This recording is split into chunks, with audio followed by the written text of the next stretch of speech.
Welcome back, friends. Today we're picking up right where we left off with our mini bedroom refresh. In part 1, we added picture rail molding to bring in some character and give ourselves a ledge to hang art from. Then we patched, primed, and prepped the walls and molding for a fresh coat of paint. Now it's time for the fun part, bringing the space to life with color, decor, and a few cozy touches. If you missed the first video, I'll link it below so you can catch up. After lots of prep work, it is finally time to get a new color on these walls, and that color is Light Blue by Farrow & Ball, color matched in Benjamin Moore Regal paint in the matte sheen. I personally like to do matte paint on my walls. A lot of people do eggshell, but our walls aren't quite perfect, and I find that any level of sheen just reflects light enough that it reveals any of those imperfections. I also think the touch-ups for matte paint go on more seamlessly, so like if you ever have to touch up a spot, it's not obvious where you did that touch-up. The more sheen you have in your paint, the more wipeable it is, so this matte paint is not wipeable per se. Anyway, I'm going to mix this up really well, and then I'm going to cut in and roll one wall at a time. We have a lot of windows and doors and baseboard, and I'm not painting the ceiling, so I have to cut in around the ceiling, and I think it will go a little more quickly if I just do one full wall at a time. It will also be more satisfying because then I can see a full wall in color. I'm not taping, I'm not putting any drop cloth down. I usually don't, so I'm just gonna go slowly around all the areas that I'm going to cut in, and we'll be fine. It's gonna be fine, no worries. So let's mix this up and say goodbye to the mint green.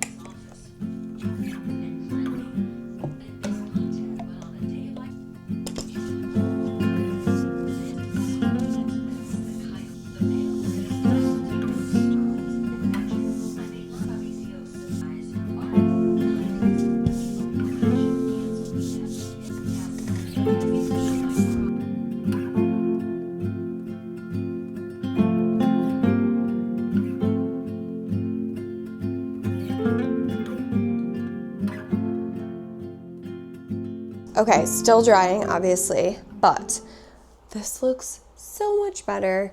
You can kind of see like now this wall compared to this one, obviously like we've got the primer on the trim, so it's a little bit jarring there, but this just feels so much more calming to me. Now the sun is setting, so it looks a little bit darker and almost like has a sort of like lavender undertone, which I don't hate. So I will be interested to see what this looks like in the morning. But that wall took me like, I don't know, like 45 minutes. So I'm hoping the back wall will be relatively quick because there's no windows on it. The wall to the left here will take just as long. And then the wall behind me where we have the two doors, there's not as much wall space, but I do have two doors. So this might take longer than I was expecting. But it will be worth it. I love it. I'm very happy with the color. I'm excited to see it fully dry, and I'm excited to see the whole room covered in light blue.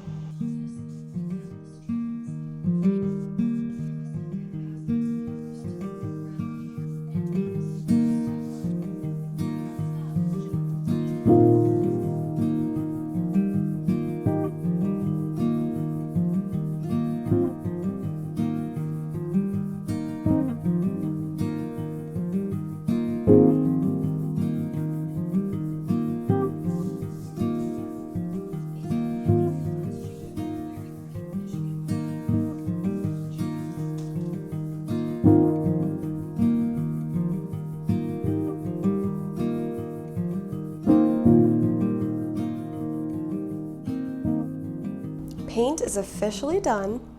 I'm standing in the doorway, soaking it all in. It looks so good. I am so happy with the color. It's exactly what I was hoping for. It's not too dark, it's not too light, it's not too gray, it's not too blue. It really is the perfect light blue shade, at least in my opinion.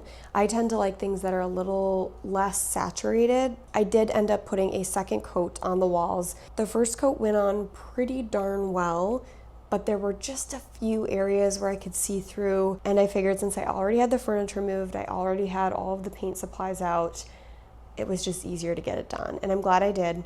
Now I don't have to think about painting for a little bit, yay.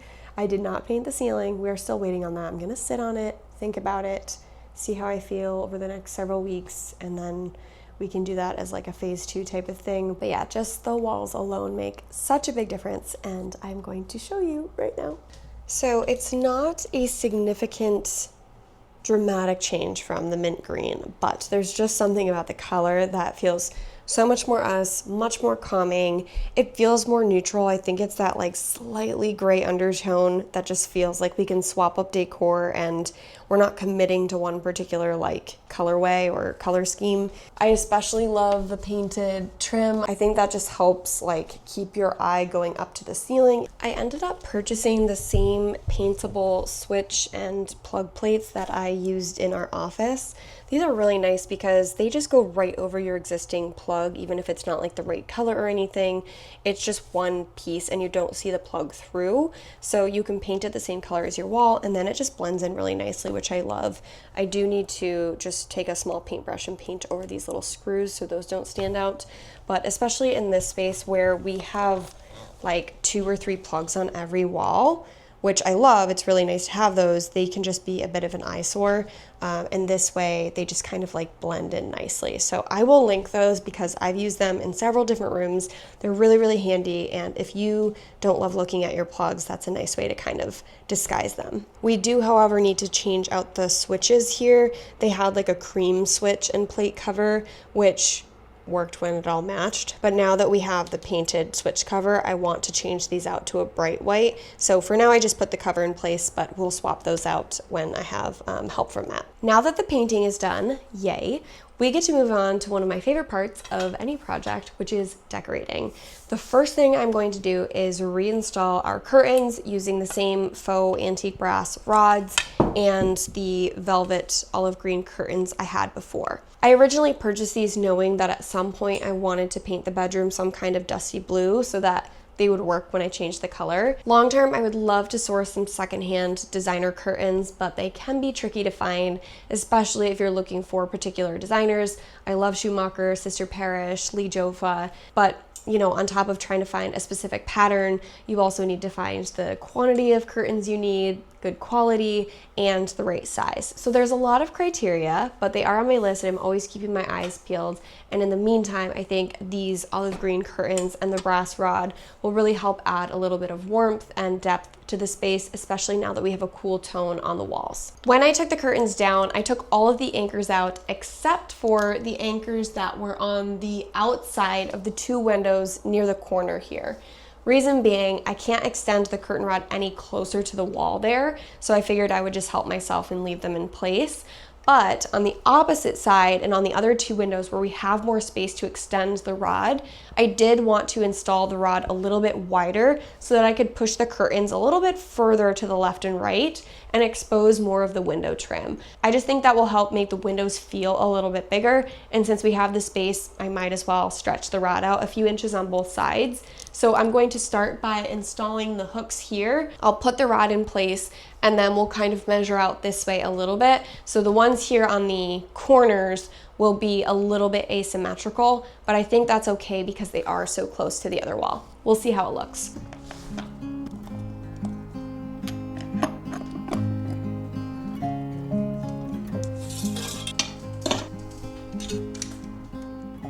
Anywhere I'm installing a new screw to hang the hook for the curtain rod, I am using these screw-in drywall anchors. I will include a link to these. I've tried all kinds of different anchors and these just seem to be the strongest, and they have them for different weights. So if you're hanging something heavy, you can get anchors that hold up to like 50 or 75 pounds each.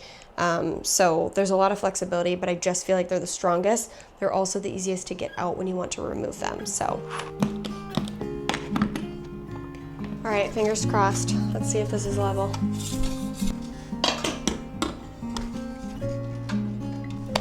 Okay, technically it is level. The ceiling is not, as you know, so we're just gonna go with level. I think it looks better because then it's like level with the top of the window frame. If you really look, you can see it's kind of slightly off from the ceiling, but I did put the level on the ceiling just to be sure and make sure I wasn't doing something wrong and the ceiling is off. So we are embracing the imperfections in this house, and we are just going to use the top of the window frame and the level as our marker for level.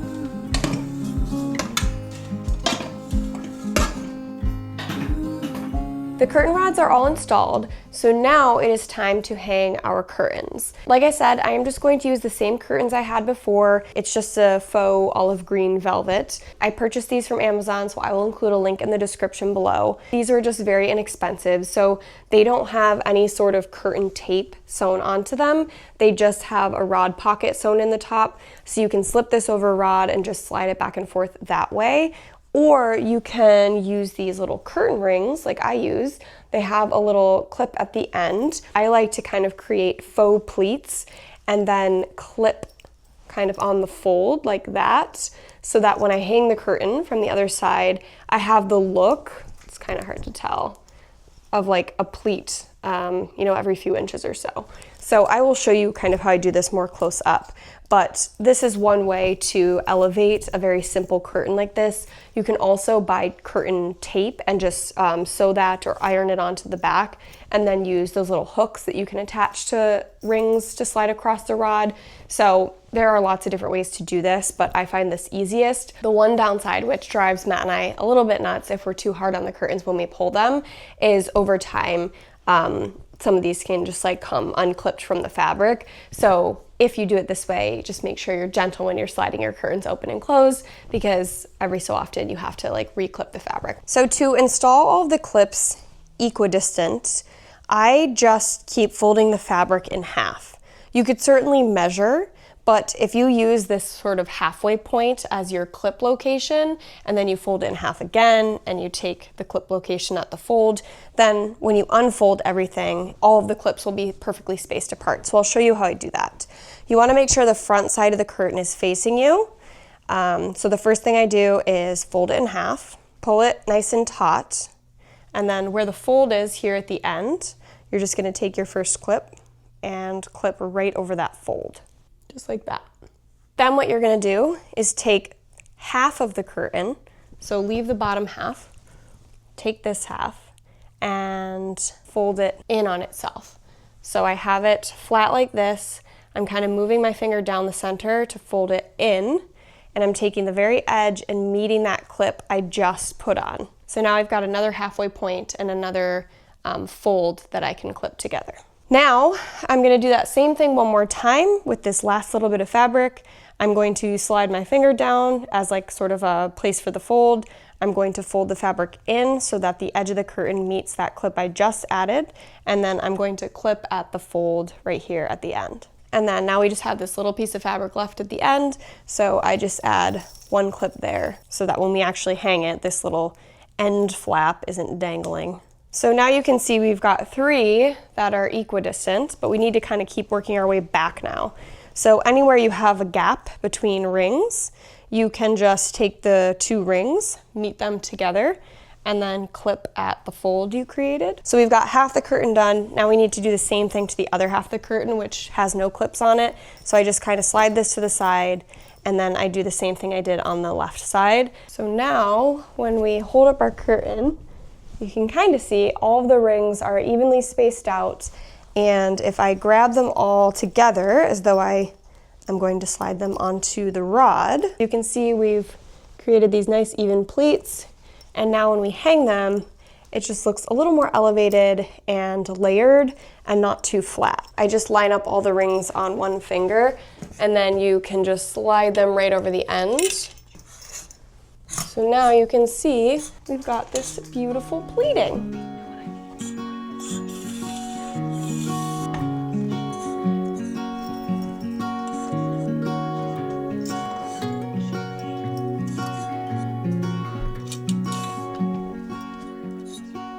Okay, what do you guys think? Do you like the olive green and dusty blue combo? I think it works really well. There's still a little bit of contrast, but they're not like fighting one another. It's like cool and warm at the same time. I know that's a weird descriptor, but there's a little bit of warmth in like the velvet texture, but also the olive green.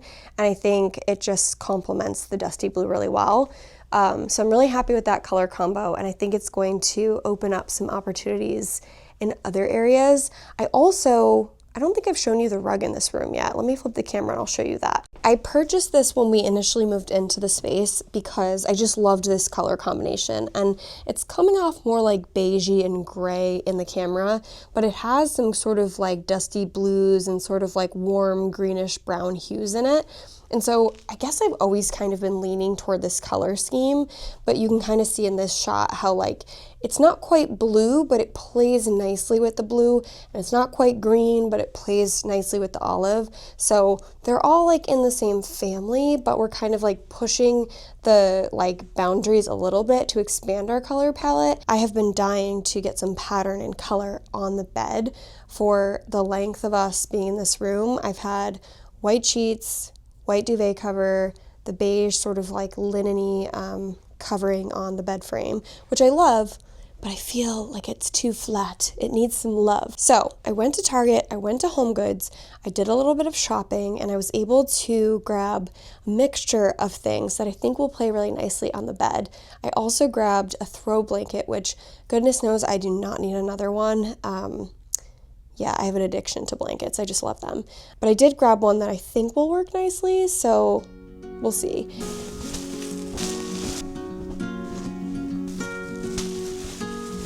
This was the first pillow I found, which I'm absolutely obsessed with. I mean, look at that pattern. How flipping cute. It actually reminds me of a pattern that I saw on the wallpaper in Kilkenny Castle when Matt and I were in Ireland. I just loved that it was sort of a blue-gray. It had a really pretty like floral motif, and I love mixing and matching patterns. So, you know, something like a little more bold like this with something like this, which has just like a nice little sort of like detail. It's not a busy pattern, but I think they kind of play nicely together, especially when layered. So this one was from Home Goods.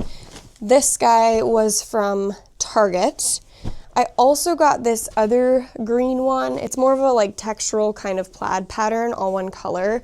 The reason I got this one was because I wasn't sure if the other green pillows would be too small, and this was slightly more like earthy in its olivey tone. So if those ones were too bright, we could switch it with something like this and see if this works instead. And then I also got these Euro pillows from Home Goods. They're usually pretty inexpensive. This was $39, I think. Yeah, $39 for a set of two. The shams are removable so you can wash them, and they're like a nice beige sort of quilted pattern, which I think are a nice base in the back. And then lastly, Target had this really pretty like boucle kind of blanket, and it's not quite green. It's a little more of like a greenish gray and a blue, but again, in the spirit of like layering colors and like pushing the color wheel a little bit, I thought this would play nicely with the colors, but allow us to introduce another shade that we could then play off of somewhere else potentially. So this will live at the end of the bed, and then we'll kind of layer the pillows up against our sleeping pillows. Matt's gonna hate this because he hates throw pillows. He also hates making the bed. I love making the bed up every morning because it just makes me feel like I get to come back to a beautifully made, cozy hotel bed at the end of the day. So I'm gonna have to think of a place to put these pillows because it will drive him nuts every day when he has to come throw them off the side of the bed. I do have a little bench at the end here, and then I have a basket that his mom gifted to us when they came to stay, so I think that could work. But it is nice just to have a few places to put pillows, so when you are not using them, they're not just like strewn about the space. So anyway, let's see how these look together. I usually stack our sleeping pillows like flat like this. So we have a king bed, we have king pillows. I have two on each side. I stack them nice and flat, and then I would take the Euro pillows and sort of like put them upright up against those pillows, like so. Give them a little fluff, and then I'll try these ones first. So actually these were nice too because all the pillows that I bought have removable covers, and as you know, with our sofas with removable covers, I especially love having them with the dogs because they're easy to take off and spot clean or wash if you need to. Oh, I already love it. There was just something so striking about this like border pattern, and this is a really like hefty kind of like texture. So in addition to like switching up the color, we have a lot of different textures that are kind of playing nicely together. And then lastly, I would take this guy. Oh, stuff it in the front. Normally for like king beds, they would put 3 Euro pillows across the back. I just feel like it might be like overkill. I don't know. I haven't decided. And then of course, if I have to get another one, I have to get another pack of 2. So I would have this stray Euro pillow just like floating around. You guys will have to see and let me know if you think I should get a 3rd one across the back. But I kind of like the 2. It feels a little less formal. There's something about the 3 that can feel a little bit heavy. So you can see it a little better from like the straight on angle. I think I'm gonna swap out these green ones just to see what these other green ones look like. All right, so put this guy in.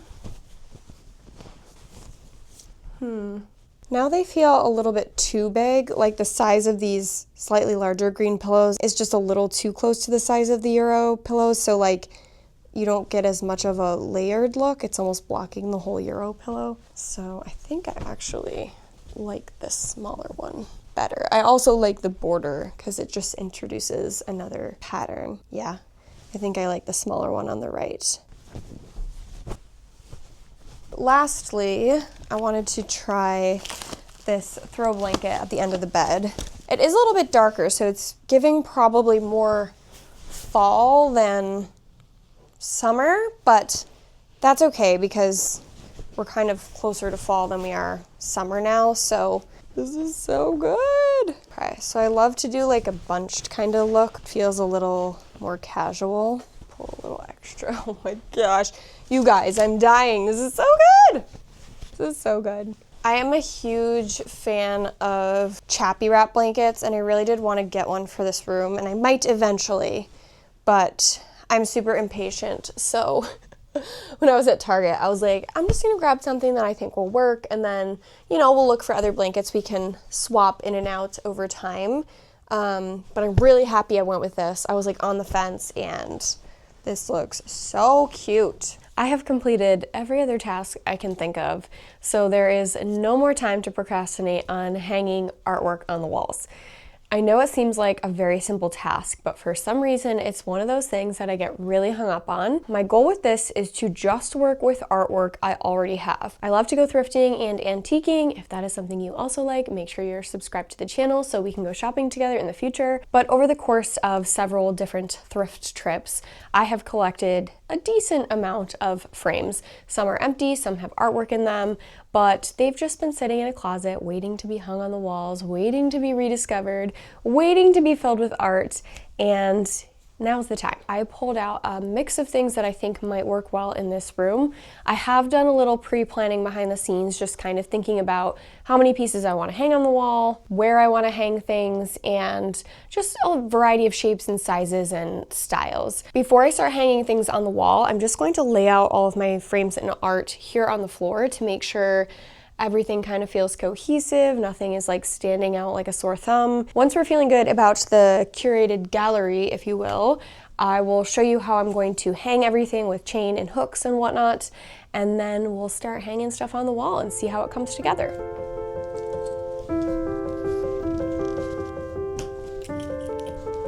I've laid everything out just kind of loosely here. I feel like it's a good mix of things. This piece I actually recently framed. I found this big frame at a thrift store in Milford for like $25, and it had nothing in it. And when I was starting to pull all the artwork out for this project, I remembered that I had calligraphed our vows from our wedding, and we previously had them hanging in our bedroom at our old house, but I hadn't hung them up yet.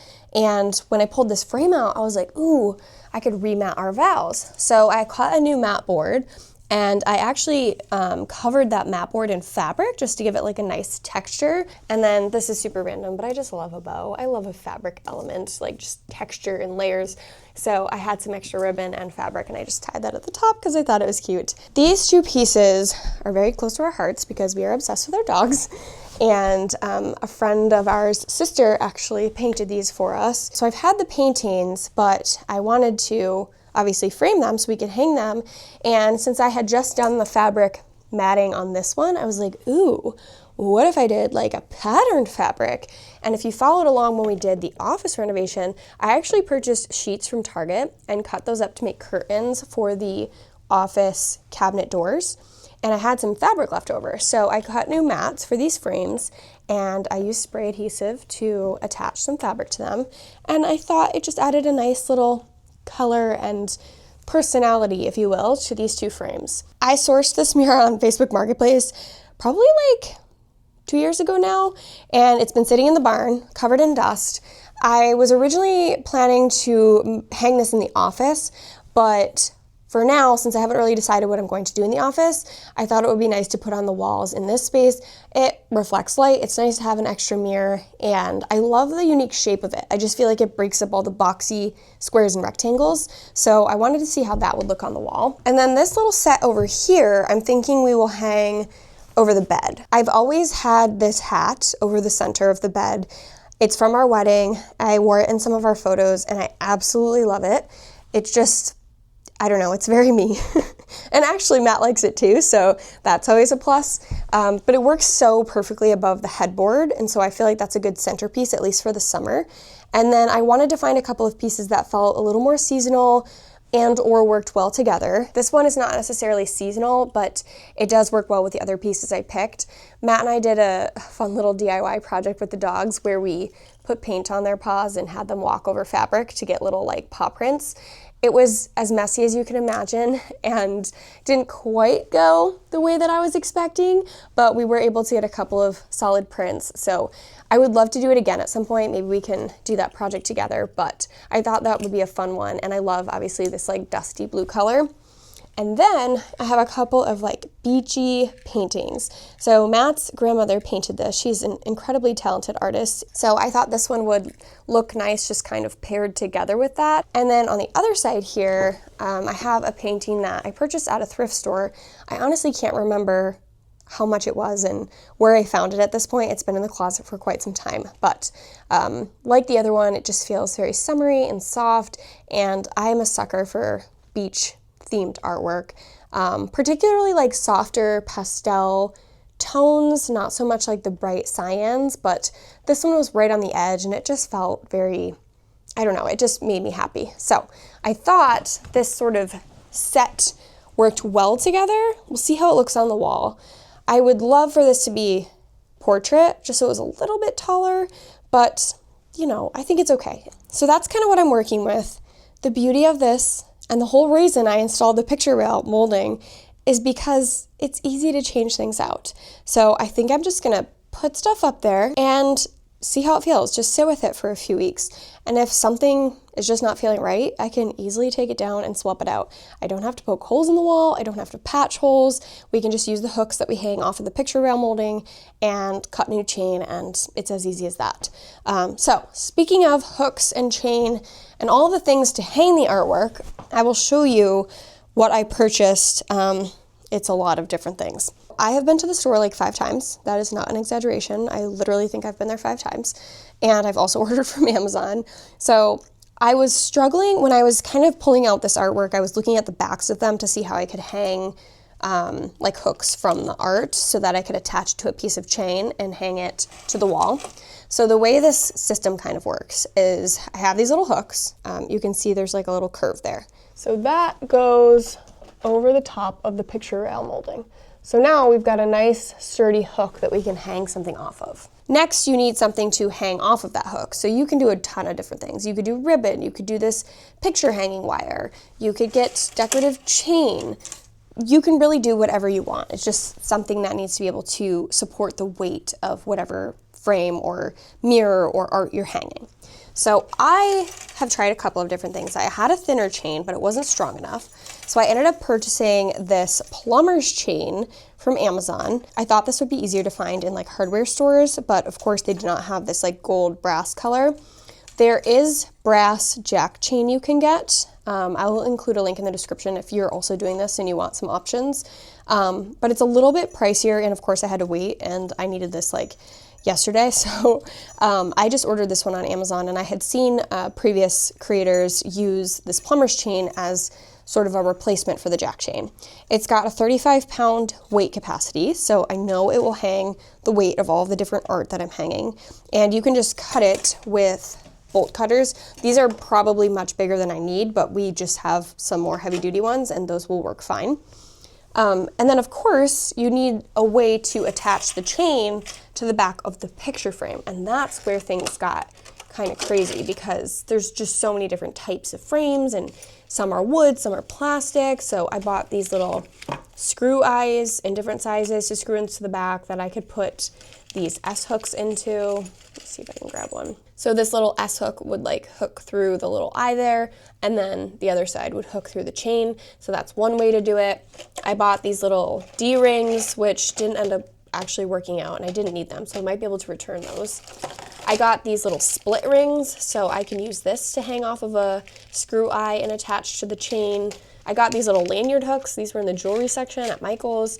They don't hold a ton of weight, but it's another way of like clipping onto a screw eye or a D-ring off of the picture frame and then onto the chain. All this to say, I have explored all kinds of different options. There are a million ways to do this. Whatever you're using to actually hang it from the hook, whether it's chain, wire, ribbon, you just need to make sure that it can hold the weight of whatever is hanging off of it so that it doesn't break and crash later on. Most of the artwork, I've already added the hooks I need to them, but I do need to add one more to the bottom of this painting of Junie here because Piper's picture is going to hang from Junie's. So I need a hook at the bottom of this top frame so I can hang a little stretch of chain between the two. I've already added a split ring right here off of this little like mounting bracket so I can attach that to the chain, but I need something at the bottom here, and I'm just going to use this little screw eye. It's just a teeny tiny one. So now we've got a ring here and a ring here, and I will just attach a short little stretch of chain between those, and that way this picture frame will be able to hang from that one. I have thought about this at length, so I pretty much know where I'm going to hang everything. We're gonna start with the mirror. I'm going to hang that between these two windows here on this wall. I think the light comes through these windows a little bit better, so you don't get weird shadows when you're like trying to do your makeup or something in the mirror. The first thing we need to do is hang a hook off of the molding here, so we have something to hang the chain from. Next, I've got my mirror leaning up against my hip here and my chain. I've already got screw eyes screwed into the mirror, so I'm just going to take my little S hooks here, put them through the screw eyes, and estimate roughly where I want the chain to hang. We'll put it up here without cutting it, and then we'll make adjustments. Once it's hanging at the right height, I will mark on the chain from the back where I want to cut it with a permanent marker, and then I'll just take the bolt cutters and cut the chain so we can use the extra length for the next piece.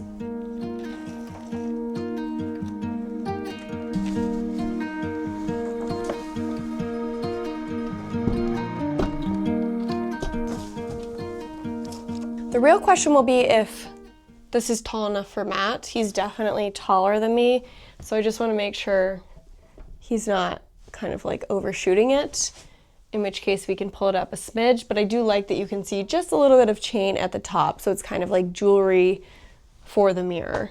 So now I'm going to take my marker here and just mark the link in the chain where I need to cut it, and then I'm going to try to cut it on the wall. I might not be able to, but we'll see. Yay! It worked. It does need to be cleaned, but I'm going to do that at the end because I'll probably just wipe down all the glass on the frames. Now I'm going to follow that same process for the rest of the artwork and get those kind of hung up, and then we'll see how everything looks.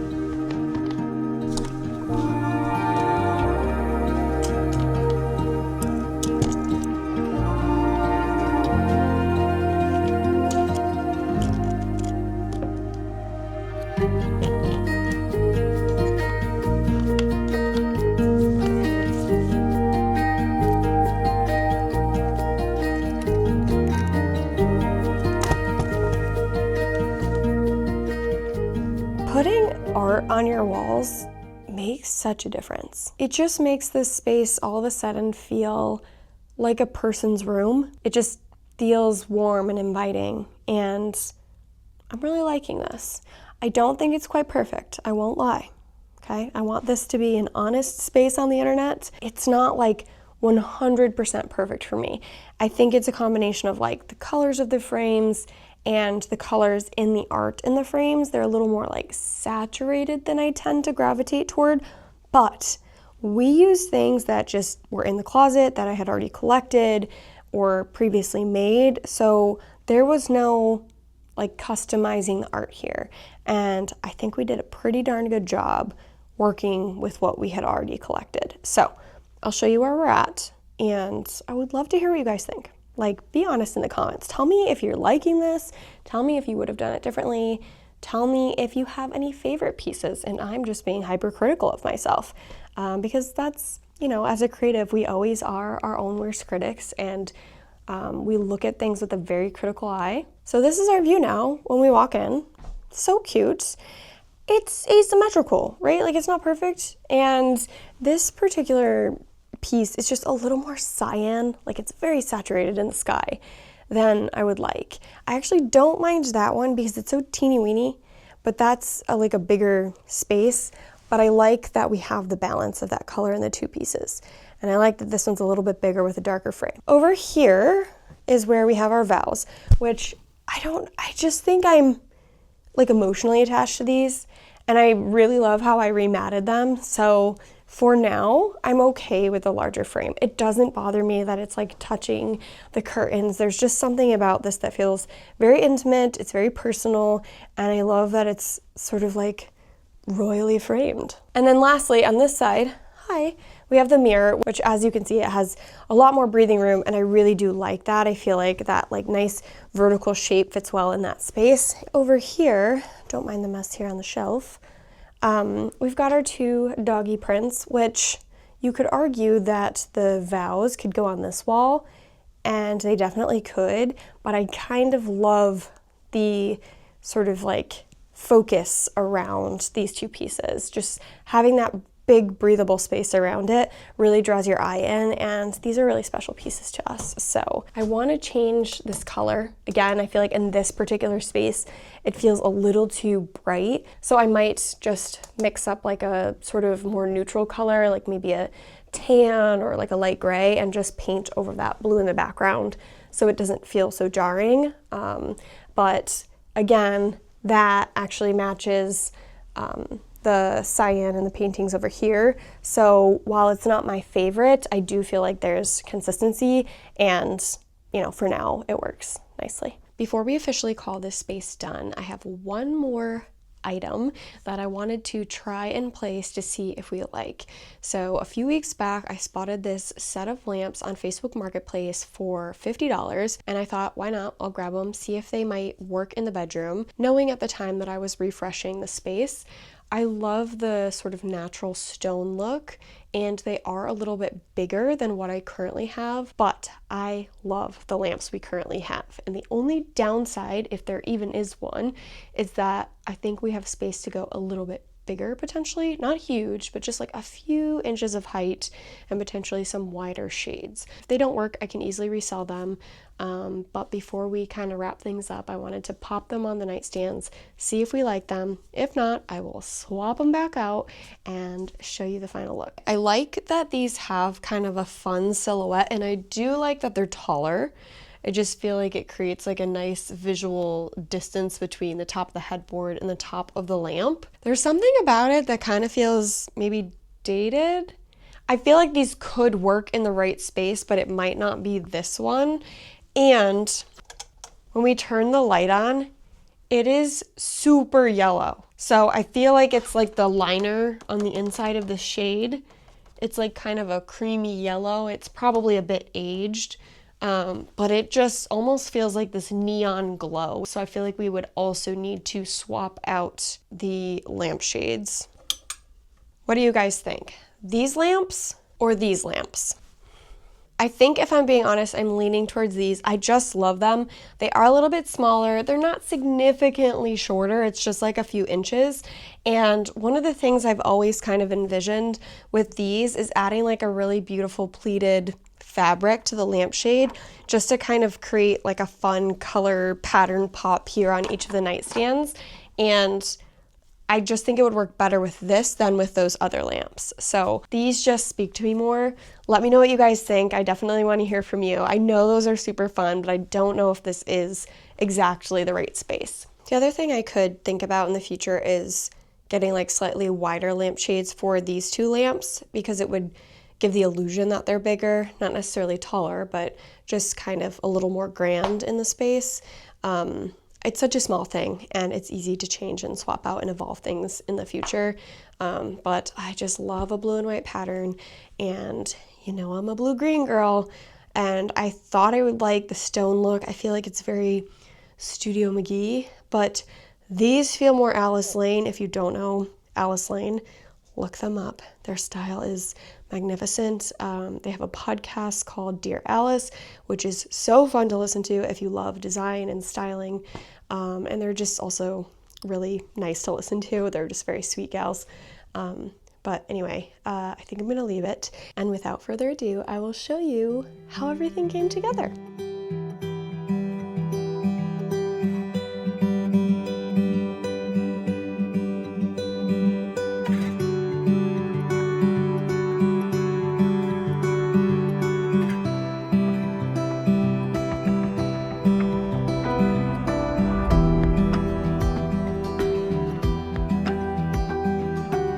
So that is it for the bedroom refresh. I've had so much fun sharing this project with you.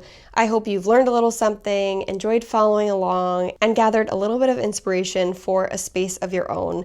There is still a ton I would love to do in this space, but good spaces are built over time, and as you know, if you are also a secondhand shopper, it takes a lot of time to find the perfect pieces. So sometimes it's just a waiting game and keeping your eye out on Facebook Marketplace, thrift stores, antique markets to spot the perfect thing. So I will continue to keep my eyes peeled for new pieces of furniture or art that I can incorporate into this space, and I will keep thinking about whether or not I want to paint the ceiling, and if I do, I will definitely let you know. As always, thank you so much for watching. If you liked the video, make sure to give it a thumbs up, hit that subscribe button so you don't miss out on any future projects or thrift trips, click the bell icon to be notified of new posts, and share it with a friend if you think it's something they would like, and I will catch up with you in the next video.